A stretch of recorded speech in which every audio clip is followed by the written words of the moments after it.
We're now at the 10-year anniversary of the discovery of the first piece of physical evidence in the case of the missing Malaysian airliner MH370.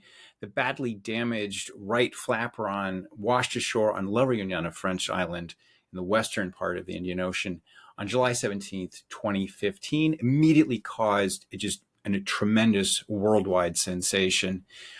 Today, I have some exclusive and very exciting evidence that relates to that discovery.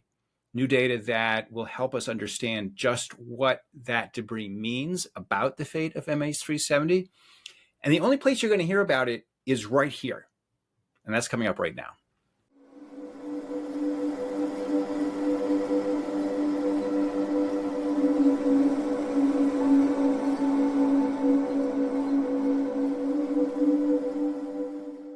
Hi, everybody. Jeff Wise back with you as ever. For full show notes and discussion of today's episode, please visit findingmh370.com, where you can sign up for a free newsletter as well. Now, when the flapron came ashore, it was very exciting because it seemed that at last there was hard physical proof that the plane really had gone into the southern Indian Ocean. And hopes were high that the flaperon and the marine life growing on it would finally provide unequivocal evidence just where the plane went in the ocean, where it had crashed. But as I've described previously in this podcast, on closer examination, it turned out that it was actually had a lot more puzzles than previously believed. The authorities struggled, for instance, to understand how it could have drifted from the crash zone all the way to La Réunion in just 15 months. Their model suggested, at least initially, that it should have taken significantly longer. Then there was the problem of the barnacles, a couple of problems, really. These were goose barnacles of the species Lepas anatifera. They grow all over the world in temperate and tropical oceans. In their larval stage, they're little critters that sort of swim around in the water. They disperse all throughout the ocean. They're looking for something to attach to when they become adults. And they glue their head onto some kind of hard substrate. They extend their feet into the water and they pluck food out of the water that flows past. So they're everywhere. If you throw any floating object into the ocean, pretty much anywhere, within a week, you will start to have little baby lepas growing on it. This is a real pain in the butt if you own a boat, but it's really great as a potential clue for how long something has been in the water, because basically, whether you want it to or not, anything that goes in the ocean is basically going to get a natural data logger attached to it. We talked a lot about this in season 1. Suffice to say, for present purposes, that the scientists who've studied Lepas in order to estimate how long things have been there in the water, like fishing nets, tortoises, even dead bodies. There's been a lot of research into this over the years. But if you combine all of that with reverse drift modeling, you can figure out where these things started their journey through the ocean. Here's the thing, though. You can use the size of the barnacles to estimate how long something has been in the water, but only if you know how fast those barnacles grow. And that's been something we've really lacked a lot of good data on. Back in 2015, when the flaperon showed up, we didn't really have much good data on how barnacles grew. But because of the mystery, because MH370 was such a famous case, and because Lepas anatifera was such a key element of it, it really spurred a lot of new research into that question. And some of the assumptions that had been made at the time turned out to be wrong. For instance, researchers had assumed that Lepas grow in the same way pretty much all over the world. It turns out that they don't. Researchers who looked at barnacles growing in the cold water currents off the coast of South America found that they only got to about 20 millimeters. That's much smaller than the barnacles on the flaperon. On the other hand, researchers in southeastern Australia found that they could get as big as 45 millimeters in just 30 days. And that's way bigger than what they were found on the flaperon. So what this tells us is that if we want to use the flaperon barnacles to tell us how long the thing was in the water, we need to know specifically about how barnacles grow in that particular part of the ocean, namely the tropical Western Indian Ocean. And over the years, some really intriguing work has been done in those intervening years. In one study, researchers in Tanzania found a tortoise that had washed ashore covered in Lepas. Now, bear in mind, tortoises do not live in the ocean. Tortoises are, the famous Galapagos tortoises, these sort of ancient, crusty, big domed tortoises. They live on dry land. And so, but occasionally they will fall into the ocean. Maybe somebody throws them in the ocean. However they get in the ocean, they will float. And they can live quite a long time. Tortoises have a very low metabolism compared to mammals. And I guess they will just float and float and float until they either die or they wash ashore. In this case, a tortoise had washed ashore in Tanzania. It was found. It was in a very sickly state, but they nurtured it back to health. Pictures were taken of it when it came ashore. And by sort of photogrammetry, by looking at the tortoise and then its known dimensions and then how long the barnacles were compared to that, researchers were able to determine that the barnacles were about 2 centimeters long, aka 20 millimeters.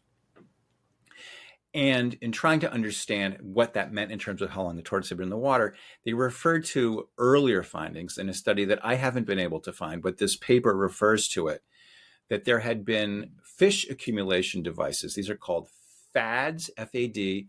Fishermen put them in the water.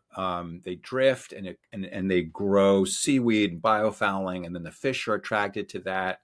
And then the fishermen can go fish for the fish accumulation devices. And these also have GPS data units on them that transmit the location via satellite so the fishermen can go find them.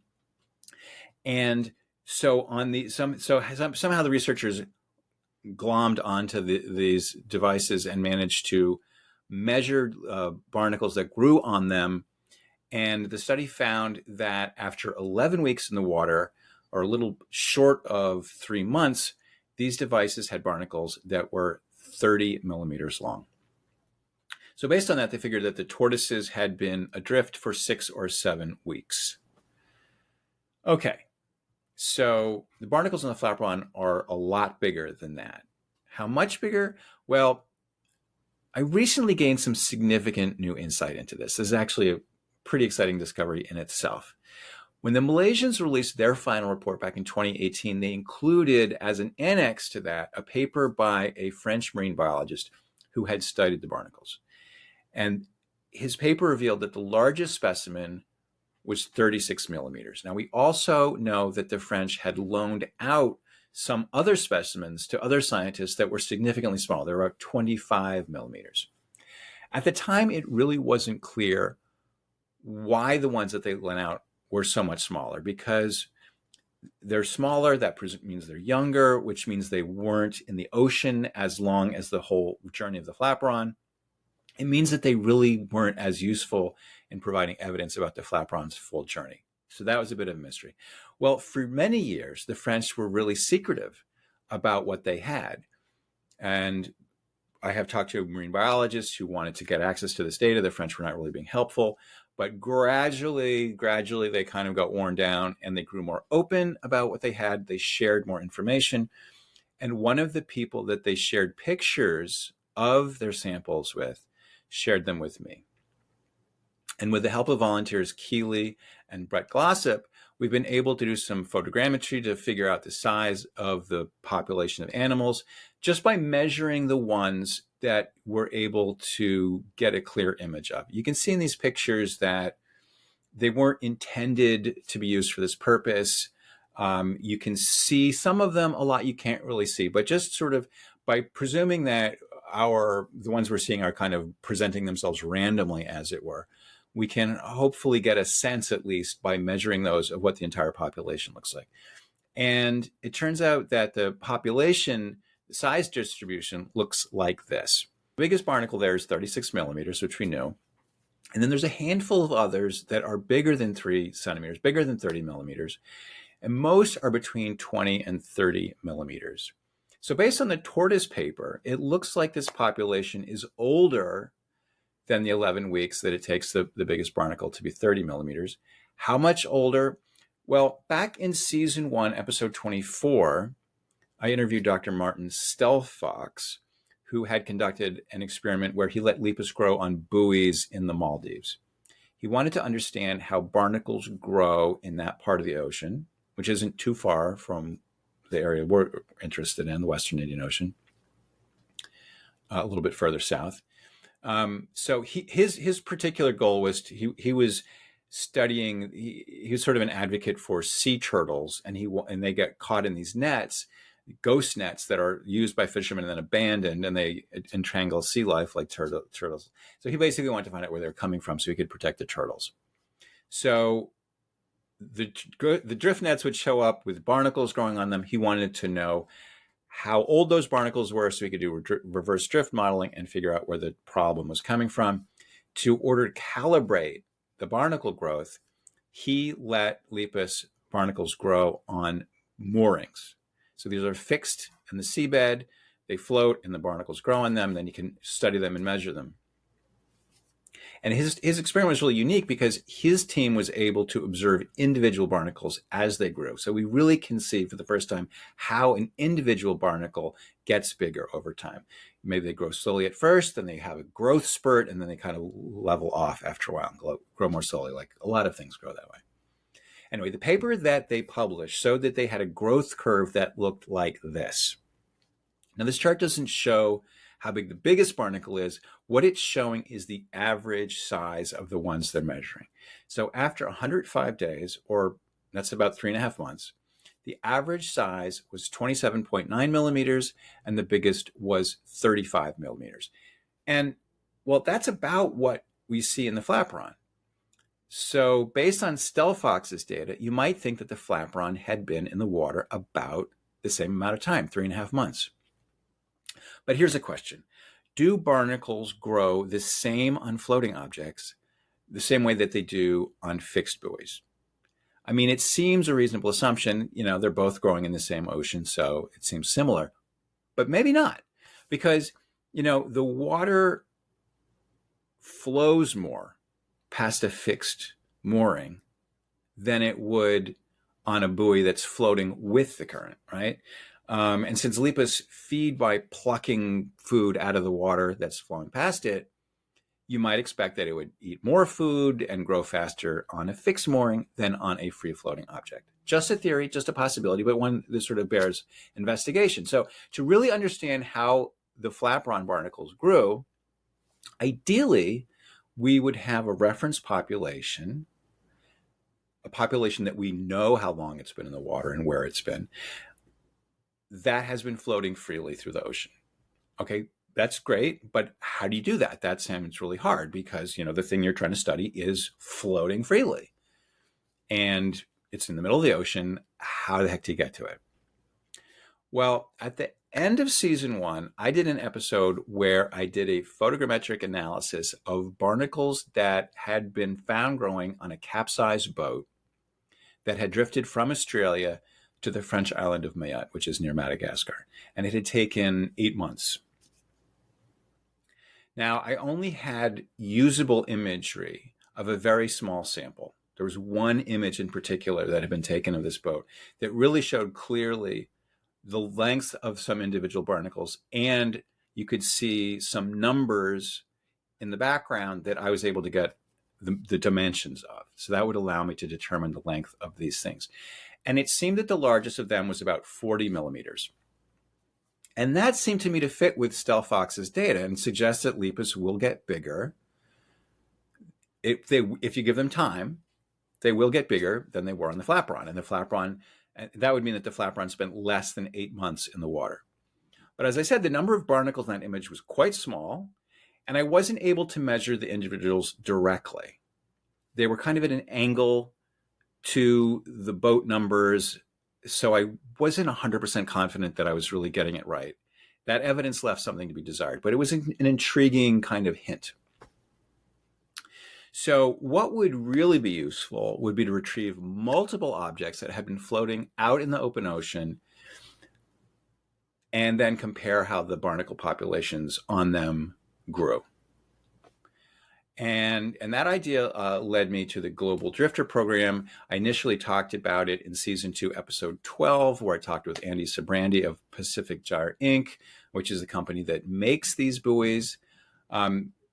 They get deployed by scientists in the water, in the ocean, and they drift around freely. And every hour, they transmit their location, their GPS location, via satellite. They also report the water temperature, the air pressure, things like this. And Andy told me that the location of these satellites, the location of the buoys, can be seen on this publicly accessible website. So what you could do is wait until one comes ashore and then, try to find a local to go retrieve it. And we tried to do that, actually. In episode 16, we tried to do that. It was a partial success. A drifter came ashore in Kenya, and we saw where it went ashore. We asked the local hotel owner. We explained the project to him. He was saying, sure, and he went to retrieve it. By the time he actually managed to retrieve it, somebody else had already found it and scraped the barnacles off. So that it wasn't quite a success, but it showed us that the concept was at least workable in principle. So I kept at it. A volunteer named Rochelle Reynolds helped me keep track of where these things were going. We had a lot of failures. We had a lot of near misses. Eventually, we were able to retrieve a drifter in Hawaii on the island of Kauai, came ashore next to a golf course. The groundskeeper there was able to get that, send me the barnacles. We had, after that, we were able to get 2 on the Pacific coast of Australia. Piece of an international puzzle has washed ashore in central Queensland, one that could help solve one of the world's biggest aviation mysteries. After drifting at sea for nearly 2 years, a barnacle-covered buoy could provide experts with vital clues to pinpointing the location of MH370. Queensland Surf Lifesaving Club got the call from New York, and the mission to find the buoy before evidence was tampered with was on. Mackay, why Mackay? And then all of a sudden it's on the Mackay beach. We found it, yay!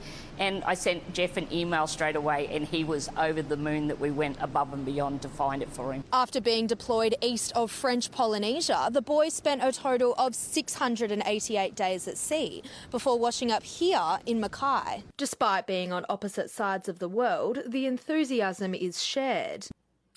But, and so we finally had real Lepas data from ocean drifters, and I think that will be really useful going forward.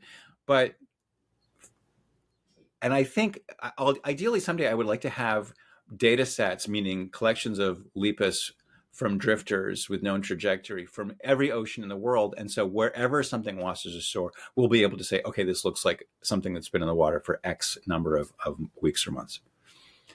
But all of this data it was not really directly useful for the flaperon question, because it seemed that these particular populations either grew significantly slower than barnacles do in the Western Indian Ocean, or they had suffered significant predation, meaning it seemed like a lot of the population was missing. When barnacles die or get eaten, they'll leave behind like a little clunky disc where they were attached.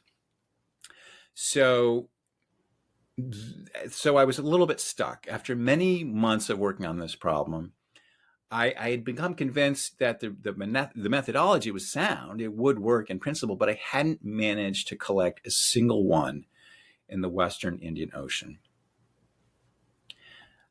I knew it was just a matter of patience, waiting for our luck to turn, and finally it did. On June 6th, 2025, Rochelle and I noticed that a drifter was heading right for the island of Zanzibar, and it seemed that there was a good chance that it might come ashore. But we'd seen this happen before, and we just had either it had come ashore and we couldn't get it, or it just they move very randomly. It's very hard to predict what they'll do. But in this case, lo and behold, on June 10th, it came right up to a small island off the coast of Zanzibar called Chumba. This is a private island and preserve that tourists can visit, and it also has its own staff of scientists. So I reached out to them, and they seemed quite interested in helping. But there was something strange about this buoy. It kept bobbing up and down, drifting north and south of the island with each tide. The tide would come in, it would go one way, the tide would go out, it would go the other way, but it wouldn't actually come ashore. And this seemed very strange to me. Something to bear in mind is that by the time the location data gets to the public website, it's 4 hours old.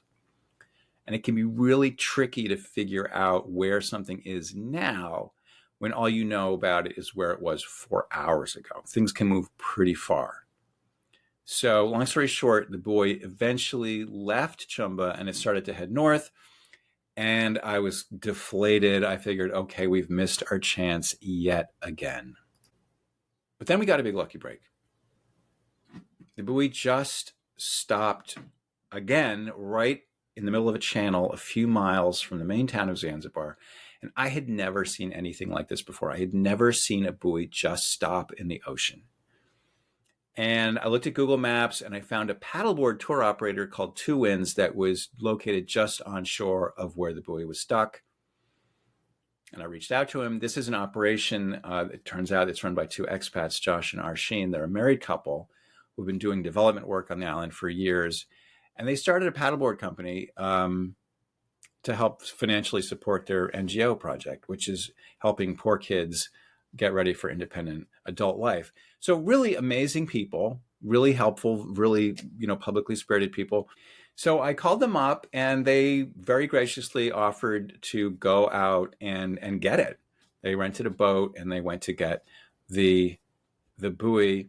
And it turned out it was really $1 million haul because the buoy and the sea anchor attached to it were just absolutely covered with hundreds and hundreds of big, fat, juicy barnacles, as you can see in these pictures.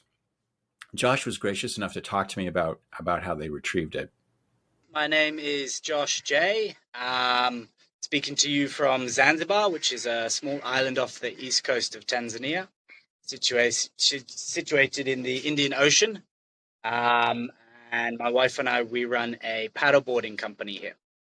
Originally from the UK. I came here actually to do some development work.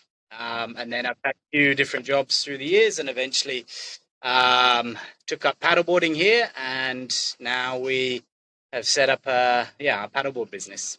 We are situated right on the edge of a mangrove forest, which helps protect the coast here. So we get nice, calm, flat waters through the forest. So we will actually teach people how to sup and we'll take them out on a nice guided tour through the forest. We're also doing some education. Sorry, that's my dog. Some education on the mangroves as well. I was paying attention through the NOAA website of this particular drifter. And I've been watching a lot of drifters in that part of the Indian Ocean. A lot of them come ashore in Tanzania and Kenya, on Zanzibar and some of the other islands, Mafia and so forth. But it's really tricky. It's really hard to kind of get them. Sometimes they'll come ashore and just like someone will pick it up and walk away. I was watching this thing and it was sort of hovering around Chumba Island, which is a couple miles south of you. It was sort of hovering around the island, which is very unusual. And then it broke free and it went north and then it got stuck. You were saying in the middle of a ferry channel and we don't really know what, but you guys were busy. The weather wasn't that good. But then a few days later, you were able to rent a boat from the capital of Zanzibar and go out. Is that right? Yes. Yeah, exactly that. And we followed the kind of latest GPS signal in order to kind of locate it. It was quite close. So I think it was still snagged on something because it was within the ferry crossing channel. It could well have had the sea anchor got snagged on kind of the rocky outcrops there because there's a bit of a drop off. So it could have been pulling it in. There was a bit of resistance. The other thing I thought, I don't know if you can see here, there's still a bit of fishing wire that's been tied to it. So I don't know if what happened, it's still here. A lot of the local fishermen here will actually put down these fish traps or crab traps, and then they'll put a float on them, And we think that possibly one of the fishermen had thought this was a fixed buoy and thought, that's great, it's going to keep my trap safe and not wash away, and it will give me a good marker. So we think maybe he tied his fishing trap to it. So when we were pulling it in, we had to, I believe this snapped because there was a point of, as we were pulling, some resistance gave way. And I think maybe this actually snapped off. So that could have been the second snagged. The first one, if it was near Chumbe, could have been it caught on the reef there. They have a very nice reef system. So it could have been on their reef. Now, one of the other things that's really important as we try to collect these drifter buoys to collect more data is the visibility of them. It's really challenging, especially because the data is 4 hours old by the time it appears on the website. And so the buoy can move quite a significant distance by that time. There's a very large margin of error. This thing was, I think, even harder to spot than usual because you were saying that the current was actually dragging it underwater. And so it was fully submerged at times. And so it was because you knew more or less where it was, you were able to kind of focus on a particular spot. But the waves were like pretty modest. You sent me a video actually of what it looked like in the time. So the waves weren't that huge. No, they weren't too bad. But I think if they had been higher, it would have probably made it near on impossible to find. But we could with a bit of, because we knew it should be in that area, we were really focusing efforts on finding it. We had some problems with the internet connection during our interview, but I asked him to show me the buoy and some of the barnacles that they'd taken from it. Again, I just want to say how grateful I am to Josh and Arsheen for their help. And if you're ever in the amazing and historic cultural melting pot of Zanzibar, make sure that you go stand up paddleboarding with Two Winds. I'll put a link to their site in the show notes. Now, in one regard, the drifter buoy is a lot like the flapron in that there doesn't appear to have been significant predation or mortality of the barnacles. They both seem to be very healthy populations. Unlike the Australia drifters, you can see that every nook and cranny that the Lepas like to live in has been settled. You don't see blotches that are left behind when Lepas die. So in both cases, both the flaperon and the Zanzibar drifter, you have populations that should be a good reflection of how long these objects have been in the water. The striking difference, of course, between the Zanzibar buoy and the flaperon is that the Zanzibar barnacles are significantly larger than the flaperon ones. There are so many hundreds of them that it's going to take a little while for us to do a full measurement and analysis. But I asked Josh to take some pictures of some of the bigger ones and just to give a sense of what they're like. And really what they suggest is pretty striking. The biggest one that he sent me is 46 millimeters. That's versus 36 millimeters for the flaperon. And so the flaperon had a lot of barnacles that were between 20 and 30 millimeters, with just really a handful that were bigger than 30 millimeters. The drifter has a lot between 30 and 40 millimeters. And we know that because the Zanzibar drifter was, a recorded scientific instrument, we know that it was in the water for 10 months. So that really seems broadly consistent with the picture we'd gotten from the Stelfox mooring data and that earlier FAD data. And again, this is really exciting data. This is new. This is the first time that anyone has collected a complete and robust data set of Lepas barnacles that have grown in the open ocean in the western part of the Indian Ocean where the flaperon was drifting. This is the first really good reference data set to help us understand what was going on with the flaperon. So what do I think? In my interpretation, I think it seriously undermines the idea that the flaperon went into the ocean in March of 2014. It supports the idea, which I've brought up before, which is that it probably went into the water about a year after that. I've reached out to two scientists who've been studying Lepas growth as a way to understand how things drift in the ocean. And I'm hoping that we can publish a paper, peer-reviewed paper, in a scientific journal in the not too distant future. But that is to come. I still haven't actually taken possession of these barnacles. I'm hoping that Josh and Arsheen, they've enlisted some local help to photograph all of them. Then hopefully they'll send it to me and we can really make a meal out of this amazing data. Now, ideally, what we'll do is repeat the process. Now, I got incredibly lucky with this one. But lightning doesn't strike very often, but it does strike more than once, hopefully. So I'm hoping that with Rochelle's help, we'll keep watching this website. We'll find other things that go ashore, get other helpful local people to retrieve and collect the barnacles for us.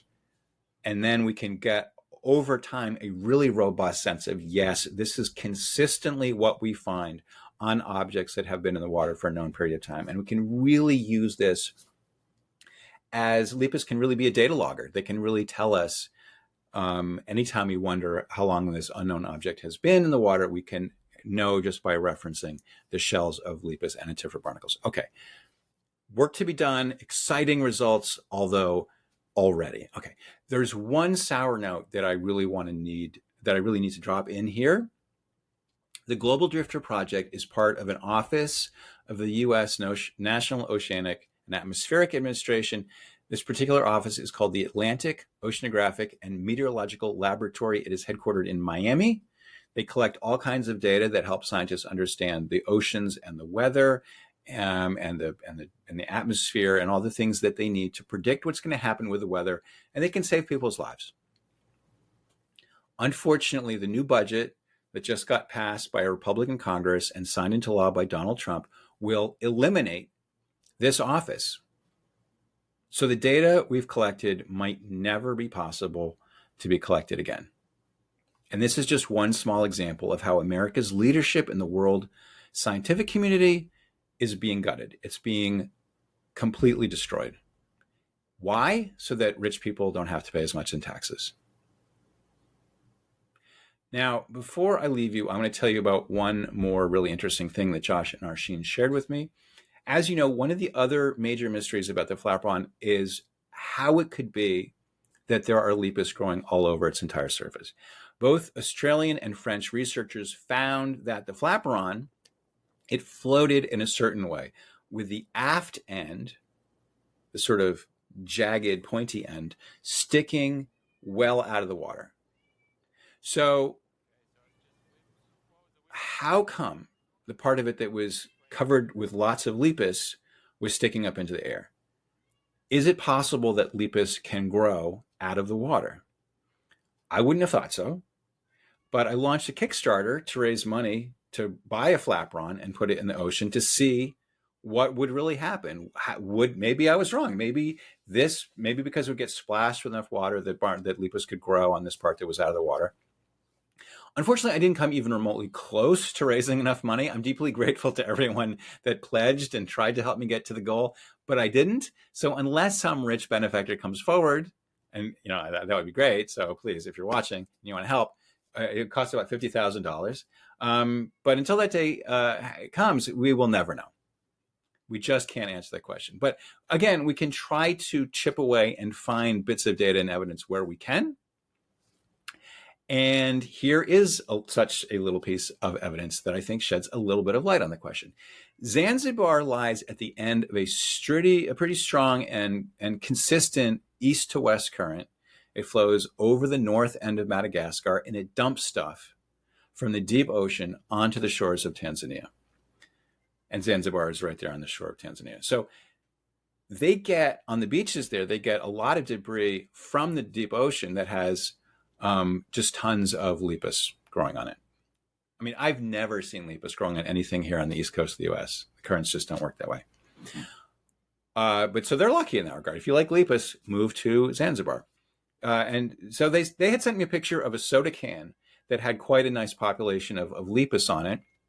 And of course, it made me think about the flaperon mystery. So I asked them if they would put it in the water and show me how it floats. And as you can see, the Lepas do a great job of really growing right up to the exact waterline and not a millimeter more. So Lepas are a great way of telling where the waterline of something is. They respect the waterline. They are sea creatures.